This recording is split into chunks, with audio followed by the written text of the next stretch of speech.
Hey everybody, welcome to Parker Hill Church Online. Hope you had a great summer in spite of all the chaos, and I hope your September is off to a great start as well. I'm so glad you set aside this time to join us online as we reconnect our hearts with the heart of God. And in a strange way, I'm thankful that this whole global pandemic happened in 2020.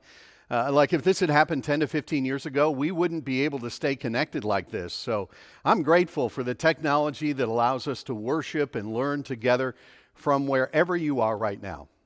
Now, if you're watching this service by yourself, let me encourage you to become part of what we call a watch party, where you gather with a small group of people and experience the online service together. Beginning next weekend, we're going to have 27 watch parties meeting in homes all across northeastern Pennsylvania. We'll also be opening up our church buildings and hosting 2 or 3 watch parties at each one of our locations. And so as we move out of summer and into the fall, let me encourage you to move out of isolation and move into community. Just find your people and be the church wherever you are. You can check out our website for more information on how to become part of a watch party. Well, today we're wrapping up this teaching series called Dark Horses. And today as we wrap up this series, I want to make the point that our greatest accomplishments in life may not be what we do personally, but what we empower other people to do. Your greatest contribution to God's kingdom might be the contribution you make through someone else by the way that you encourage them. And today I want to draw your attention to a man in the Bible who changed history by simply encouraging other people. As a way of introducing this message, let me talk about 2 kinds of people that we all have in our lives. First of all, we all need to have what might be called balcony people in our lives. Those are the people who stand, as it were, in the balcony watching you run the race of your life, and they cheer you on, they believe in you. They see your failings and your shortcomings, but they also have a vision for the person you can be through the power of Christ. Balcony people are those people who breathe life into you. They're the people who say, I believe in you. You can do it. Don't give up. Don't give in. Balcony people, when they tell you that they're praying for you, you know they really mean it. And we all need those people in our lives. We need those balcony people who encourage us and call us up to something more. People who pour life into us by their words and actions. And it is a great blessing when you have some people like that in your life. But that's not the only kind of people that we have in our lives, right? We also have what I would call basement people.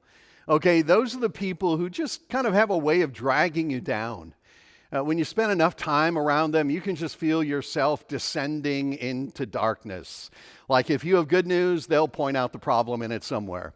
If there's a silver lining, they'll remind you about the big cloud around it. You know, if you make a mistake, they'll always be ready to remind you about it. Those are the joy-deflating basement people in your life. So here's my question for you today. How would the people who know you describe you? Are you more of a balcony person or more of a basement person? Do you lift up the people around you or do you bring them down? What would people say about you? You see, if you really want to change the world, I think one of the best ways to do that is to simply encourage the people around you to be the balcony person that other people need. See, one thing I've learned as a pastor is that most people are far more discouraged than they ever let on. And there are probably people in your life who are losing heart and getting discouraged, and they just need someone to come alongside them and to give them hope. And so today I want to talk about the life-giving power of encouragement, how we can pour life into other people and in the process, I believe, change the world. And we'll see an example of this in the life of a man named Barnabas in the pages of Scripture. Actually, Barnabas wasn't his real name. It was a nickname that he was given. Let me read from Acts chapter 4, and we'll come back to this passage in a minute. But it says, Joseph, a Levite from Cyprus, whom the apostles called Barnabas, which means son of encouragement, okay? So the church leaders, the apostles, they saw the way this guy Joseph interacted with other people, and they just started calling him Barnabas, like son of encouragement, which is a way of saying, like, this guy was born to encourage. It's like he has encouragement woven into his DNA. Like if encouragement had a child, it would be this guy, Barnabas. Now, let me stop here and take a couple of minutes to unpack this word encouragement this nickname that he was given, because the biblical word for encouragement is very interesting to me. It has a very rich meaning. The New Testament, as you may know, was originally written in the Greek language, and so the word for encouragement is this Greek word, parakaleo. And the word parakaleo is really a combination of two Greek words. The first one, para, means alongside. Like a paramedic is someone who comes alongside you when you need medical help. A paralegal is someone who works alongside an attorney. So para, that Greek word, means alongside. Then the second word, kaleo, means to call or to urge or to summon. And so you put them together, parakaleo, that Greek word literally means to urge from alongside. And so an encourager is someone who comes alongside us and cheers us on. An encourager is someone who pulls up next to us and calls us to be the very best we can be. And Barnabas was known as that kind of person. He was a parakaleo. He was an encourager. He was a balcony person. And what I want to do today is just follow the life of Barnabas through the book of Acts, A-C-T-S, not A-X-E. The book of Acts tells the story of how the Christian church exploded into existence in the first century. And we're going to drop down into three different passages of Scripture here in Acts and look at three different scenes from the life of Barnabas, who is known as the son of encouragement. Let me pick up again here in Acts chapter 4. And the background here is this. In the early years of the church, Christians were like societal outcasts, especially in the city of Jerusalem, where Christianity was birthed. And so if you had a job and became a Christian, you lost your job. If you were Jewish and accepted Jesus as the Messiah, your family would disown you. And so a lot of these early Christians, they had lost everything they had, and the only place they could turn for support was to each other. And so the financial needs among these first century believers the need was huge. But here's what happened. Verse 36, it says this, Joseph, a Levite from Cyprus, whom the apostles called Barnabas, which means son of encouragement. Here's what he did. He sold a field he owned and brought the money and put it at the apostles' feet.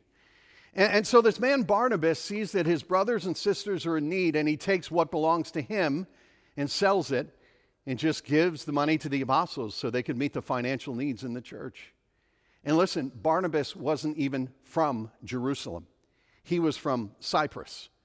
But he didn't just, pat them on the back and say, hey, I'll be praying for you guys down there in Jerusalem. No. He came alongside these believers and he encouraged them in a very practical way by sharing his resources. Because here's the thing. Being a balcony person means moving beyond warm feelings and nice thoughts. It requires us to do something. You may not have property to sell, but maybe you have time you can give, or energy to write a note, or you can speak a word of encouragement or meet a practical need. I mean, there are so many ways to put encouragement into the hearts of the people around us. But real encouragement will always cost something. Real encouragement is more than warm feelings and good intentions. It means that you take those good intentions and you translate them into concrete actions. But let me ask you something. What if? What if Barnabas had not been willing to give and encourage other people that way? If he had not been willing to give generously, then maybe some of these new believers would have given up on their newfound faith and just walked away. Maybe the church there in Jerusalem would have lost its momentum. I think he changed history by encouraging those around him.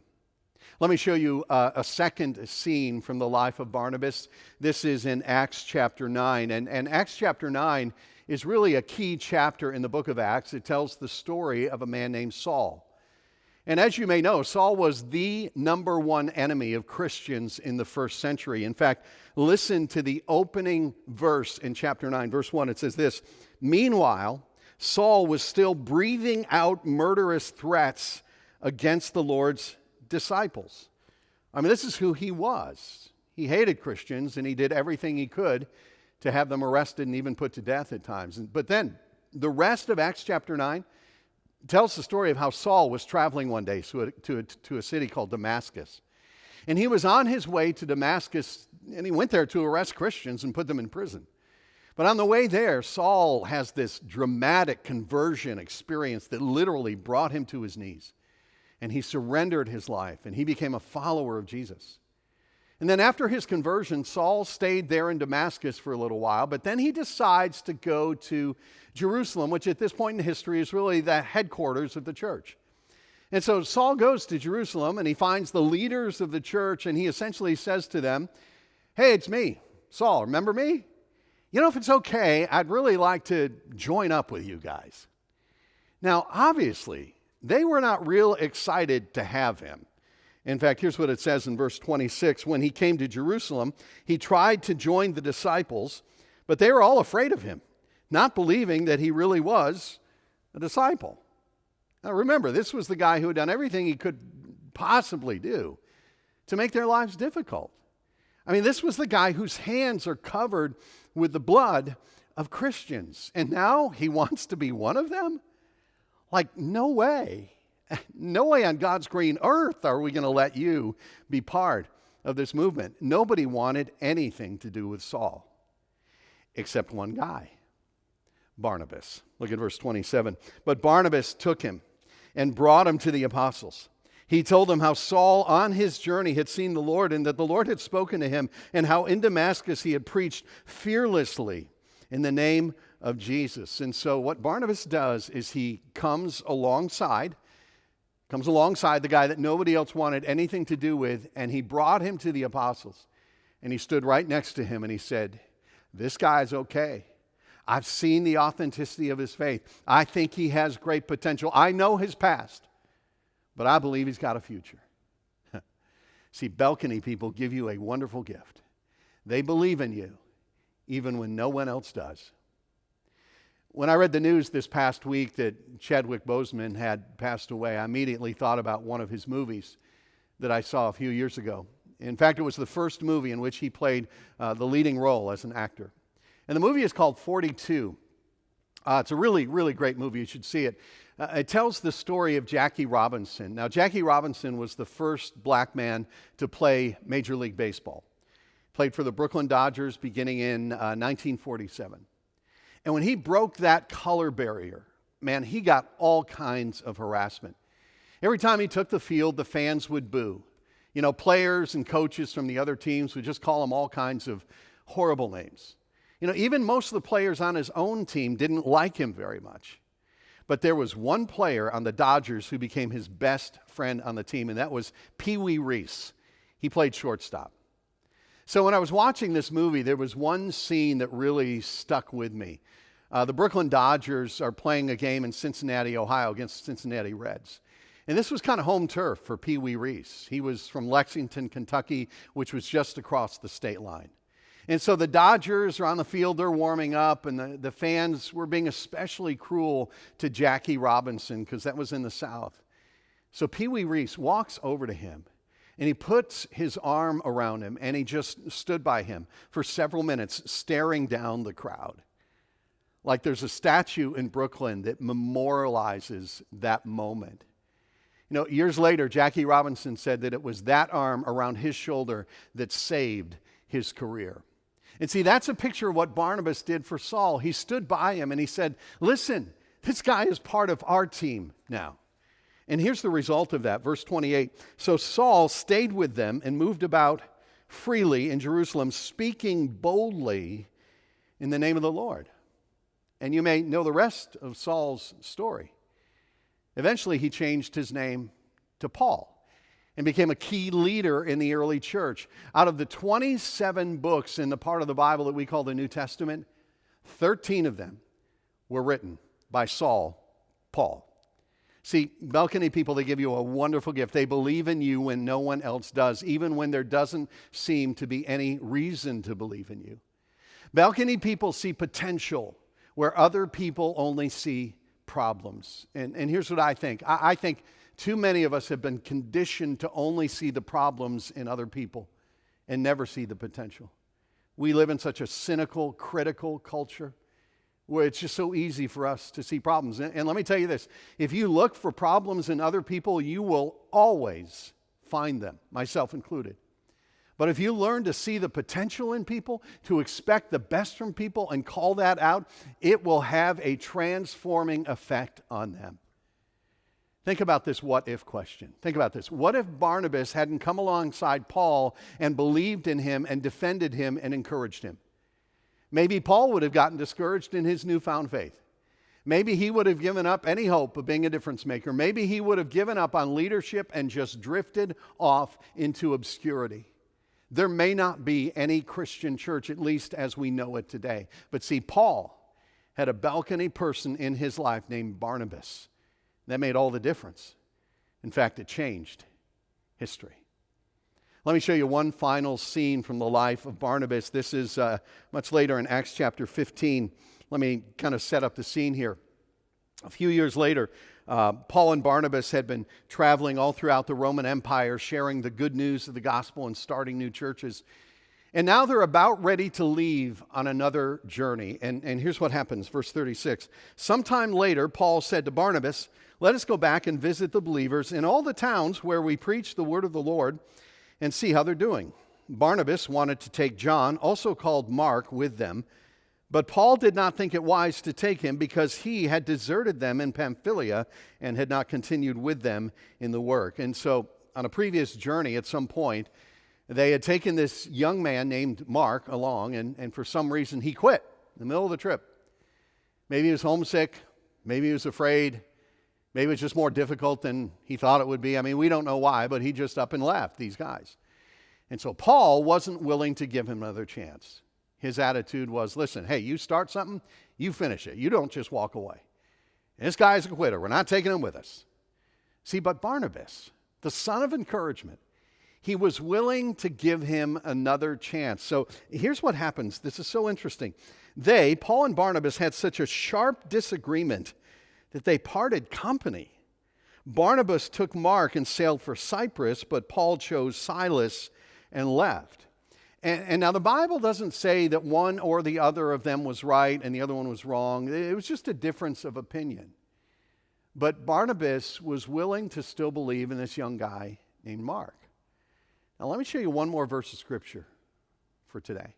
And this is much later in the Bible. It's in a book that we call 2 Timothy. This was a letter written by Paul to a young man named Timothy. And this was the last letter that Paul ever wrote. He wrote these words just before his death.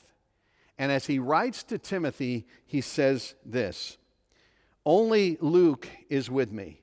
Get Mark," same guy, "get Mark and bring him with you." Then he pays him a great compliment because he is helpful to me in my ministry. And so the guy that Paul gave up on earlier, Barnabas continued to believe in and developed, and he becomes helpful to Paul in his ministry so that at the end of his life, he's asking for Mark to come. See, balcony people are those people who don't give up on you. Balcony people are people who stand with you when you fail. When you blow it, they're the ones that don't run away. They're the ones that know you're not defined by your worst moment in life. And we need people like that in our lives. We need people who can see our future just as clearly as everybody else sees our past. And so Mark, this guy, eventually went on to write the second book of the New Testament called the Gospel of Mark, the story of Jesus. Let me ask another what-if question. What if Barnabas had given up on Mark and written him off after one failure? Well, maybe Mark would have given up on himself. Maybe his heart would have been turned away from God and his life would have been very different. But Barnabas literally changed the course of history, especially Christian history, because he chose to be a balcony person. He lived his life as an encourager.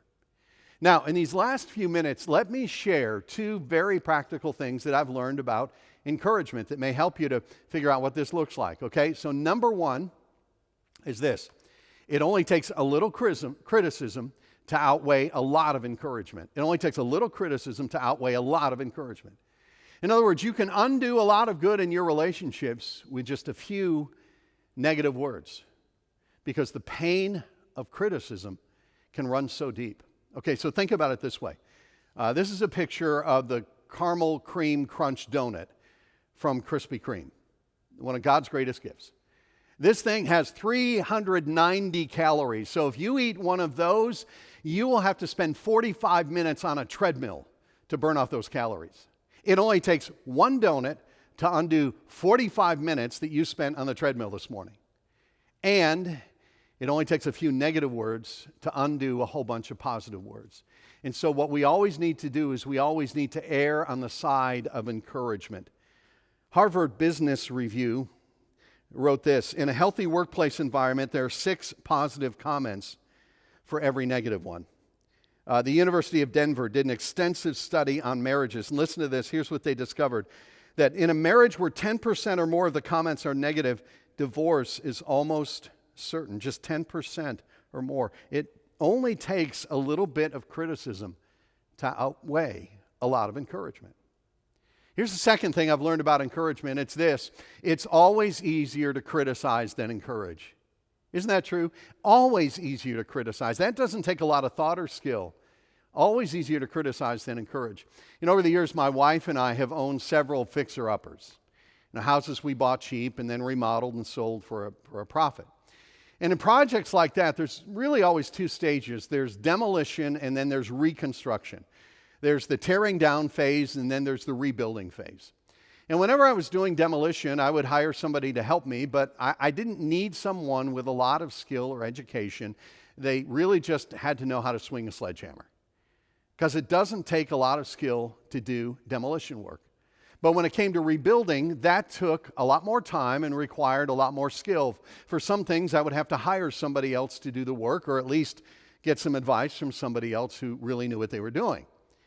And when you're remodeling a house, tearing down is always much easier than building up. And the same is true in relationships. It's always easier to be a critic. It's easy to be a basement person.